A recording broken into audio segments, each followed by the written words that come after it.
नमस्कार, आप देख रहे हैं न्यूज़ 24। मैं हूं आप सभी के साथ विपनेश माथुर और 10 बजे के बुलेटिन की शुरुआत कर रहे हैं आज की बड़ी खबर के साथ। इस पर चर्चा भी करेंगे। योगी का प्लान, यूपी कैबिनेट में नई एंट्री। जी हां, हम यूपी की बात कर रहे हैं क्योंकि काफी दिनों से उत्तर प्रदेश में, देश का सबसे बड़ा राज्य है उत्तर प्रदेश, उसमें सियासी हलचल लगातार जारी है। दिल्ली से लेकर यूपी तक खबर यह है कि यूपी में योगी कैबिनेट का जल्द विस्तार हो सकता है। जो आपने देखी कि राष्ट्रीय नेतृत्व किस तरीके से इसमें पूरी तरीके से इन्वॉल्व था और मुख्यमंत्री योगी आदित्यनाथ दिल्ली पहुंचे, अमित शाह से मुलाकात की, जेपी नड्डा से मुलाकात की, प्रधानमंत्री नरेंद्र मोदी से मुलाकात की। 5 से 6 नए चेहरे कैबिनेट में शामिल हो सकते हैं। 20 जून से 30 जून के बीच यूपी मंत्रिमंडल में विस्तार हो सकता है। योगी कैबिनेट में 5 से 6 नए बताए जा रहे हैं चेहरे जो शामिल किए जा सकते हैं और उनको बड़ी जिम्मेदारी दी जा सकती है। लेकिन सबके बीच एक बड़ी खबर यह है कि जिसमें अनुप्रिया पटेल की नेता, जो अपना दल की नेता हैं, एक और निषाद पार्टी के एक मंत्री बनाए जा सकते हैं। कुछ मौजूदा मंत्रियों की छुट्टी भी हो सकती है। जिनके काम से राष्ट्रीय नेतृत्व संतुष्ट नहीं है उनकी छुट्टी की जा सकती है। इसीलिए आपको याद होगा कि सभी का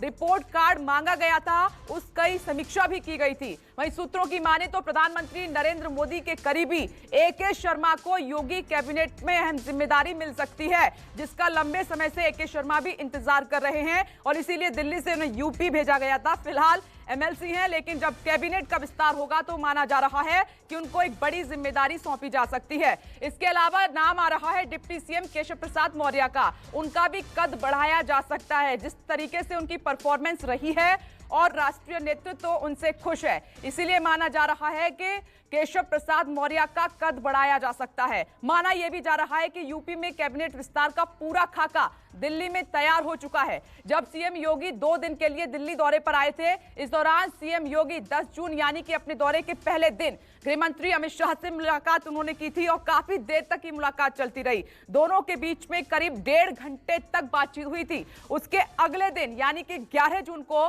सीएम योगी प्रधानमंत्री नरेंद्र मोदी से मिले थे और दोनों नेताओं के बीच तकरीबन 80 मिनट तक चर्चा का दौर चलता रहा कई मुद्दों पर।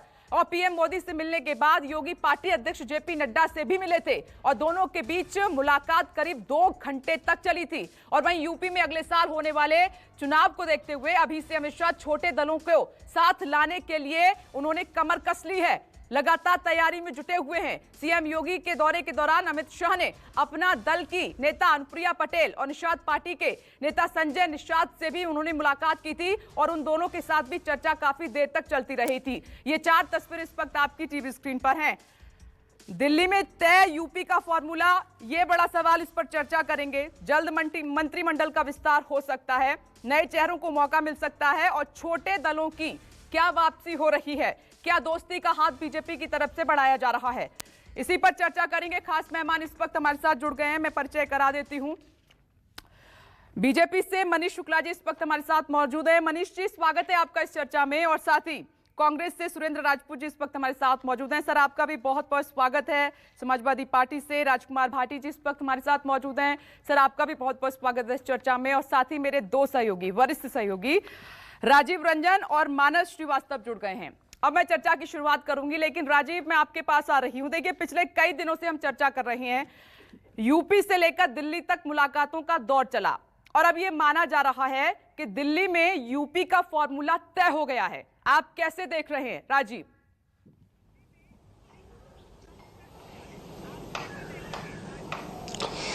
देखिए विपनेश, सबसे पहले तो हम खबर की बात करते हैं। न्यूज 24 के पास ये पुख्ता जानकारी मिली है कि इस सप्ताह के अंत में, आज हम रविवार को बात कर रहे हैं, शुक्रवार शनिवार तक सीएम योगी के साथ संघ के प्रमुख लोगों की एक मुलाकात होनी है और उसके बाद अगले हफ्ते यानी जो कि 20 तारीख को शनिवार, अगला रविवार है, तो 20 तारीख से लेकर 30 तारीख के बीच में यूपी में मंत्री परिषद में फेरबदल होगा। अब ये पुख्ता जानकारी सामने आ रही है। न्यूज 24 को मिली एक्सक्लूसिव जानकारी के बाद ये बात सामने आ रही है कि केंद्रीय नेताओं से मुलाकात करने के बाद सीएम योगी जब लखनऊ लौटे हैं, अब संघ के नेताओं से एक चक्र की बात होगी और उसके बाद अगले मंत्रिपरिषद के फेरबदल और विस्तार के बारे में फैसला लिया जाएगा और वो 30 जून के पहले कर लिया जाएगा। पहली बात तो ये। दूसरी बात यह है कि 26 जुलाई, संभवतः 26 जुलाई को संसद का जो मानसून सत्र है उसको बुलाया जा सकता है और उस मानसून सत्र से पहले केंद्र की सरकार में भी कुछ संभावित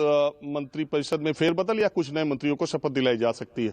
ये तो मंत्रिपरिषद में यूपी और दिल्ली की बात है। दूसरी बात यह है कि पश्चिम बंगाल के चुनावी नतीजे जिस तरीके से आए हैं उसके बाद पूरा का पूरा बीजेपी, पूरा का पूरा संघ, पूरी की पूरी बीजेपी अब पूरा अपना ध्यान उत्तर प्रदेश पर केंद्रित कर रही है। जो महत्वपूर्ण बातें हैं वो ये है कि अगर आप देखें पीछे के घटनाक्रम को तो पिछले कोरोना काल जब शुरू हुआ था उस समय विधानसभा के अंदर बीजेपी के कुछ विधायक धरने पर बैठ गए थे कि उनकी सुनी नहीं जा रही है। वो घटना कोरोना के वजह से, लॉकडाउन की वजह से उतनी राजनीतिक गर्मी पैदा नहीं कर सकी, लेकिन अंदर खाने बीजेपी के अंदर जो ये बातें चल रही थी और विधायकों का जो ये कहना था कि उनकी सरकार में उनकी बात सुनी नहीं जा रही है, वो बातें अब जब चुनाव नजदीक आया है, पश्चिम बंगाल के चुनावी नतीजे सामने आए हैं, उसके बाद बीजेपी आलाकमान ने, संघ ने, संगठन ने इस पर चर्चा करना शुरू की और उन लोगों से बातचीत करनी शुरू की। एक समन्वय की स्थिति बनाई गई। दिल्ली की जो बैठक है वो एक समन्वय की स्थिति बनाने की बात की गई और दूसरी बात यह है कि योगी आदित्यनाथ का उत्तर प्रदेश में सीएम बने रहना भी निश्चित हुआ है। अब इसके बाद अब कैसे आगे बढ़ना, मैं कुछ महत्वपूर्ण जानकारी बता दे रहा हूं जो कि इस बैठक में तय हुआ। इस बैठक में यह तय हुआ कि जब हम चुनाव लड़ने के लिए जा रहे हैं, ये ठीक है संघ संगठन और ये मंत्रिपरिषद फेरबदल ये सब हो, लेकिन इसके बाद हमको चुनाव लड़ने के लिए उत्तर प्रदेश में डेवलपमेंट का काम उसको शोकेस करने के लिए भी हमारे पास होना चाहिए कि हमारी सरकार ने विकास के मोर्चे पर यह काम किया है। ऐसा बताया जा रहा है कि पूर्वांचल एक्सप्रेसवे और जेवर एयरपोर्ट ये दो बड़े प्रोजेक्ट हैं और आने वाले 2-3 महीने के भीतर ऐसा तय किया गया है कि इन दोनों प्रोजेक्ट को पूर्वांचल एक्सप्रेसवे तो शुरू ही कर दिया जाए। और आपको याद होगा कि सीएम योगी जब लखनऊ लौटे हैं उसके अगले ही दिन सतीश महाना जो मंत्री हैं और अवनीश अवस्थी जो कि बड़े अधिकारी हैं यूपी सरकार के और सबसे महत्वपूर्ण अधिकारी माने जाते हैं, उन लोगों ने पूर्वांचल एक्सप्रेसवे का कल ही दौरा किया है और अब काम में तेजी लाने का फैसला किया गया। पूर्वांचल एक्सप्रेसवे 2-3 महीने के भीतर शुरू करने की बात कही गई है और जेआर एयरपोर्ट को दिखाने की बात कही है ताकि यह भी बताया जा सके कि जो कोई काम योगी सरकार में शुरू हुआ उसी सरकार में खत्म हो गया, ये भी दिखाने के लिए कुछ होना चाहिए। तो एक बात यह है कि विकास कार्यों में तेजी लाई जाए और इन दो प्रोजेक्ट को जल्दी से जल्दी पूरा किया जाए। या उसका जेवर एयरपोर्ट में तो समय लगेगा, लेकिन पूर्वांचल एक्सप्रेस तकरीबन 90% सरकार कहती है कि काम पूरा हो गया।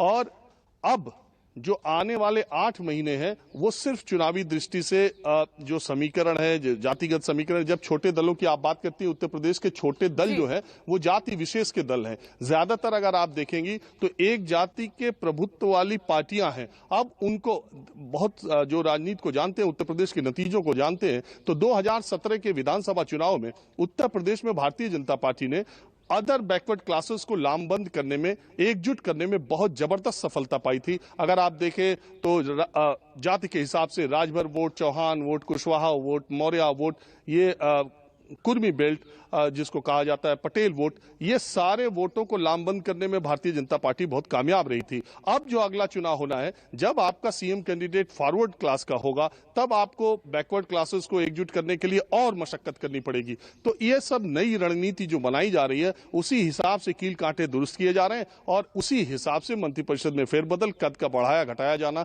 तय होगा। लेकिन मैं आपको फिर बता रहा हूं, इसी हफ्ते के आखिरी 2-3 दिनों में संघ के नेताओं से यूपी के सीएम योगी आदित्यनाथ की मुलाकात होगी और उसके बाद 20 से 30 के बीच में उत्तर प्रदेश के मंत्रिपरिषद का फेरबदल होना बिल्कुल तय है। राजीव, आपने बहुत विस्तार से बताया और बड़ी जानकारी दी है। नमस्कार, मैं हूं मानक गुप्ता। अगर आपको हमारा ये वीडियो पसंद आया हो तो इसे लाइक और शेयर जरूर करें और हां, हमें सब्सक्राइब और फॉलो करना ना भूलें ताकि आप देश और दुनिया की कोई खबर मिस ना करें। तो जुड़े रहिए हमारे साथ और देखते रहिए न्यूज़ 24।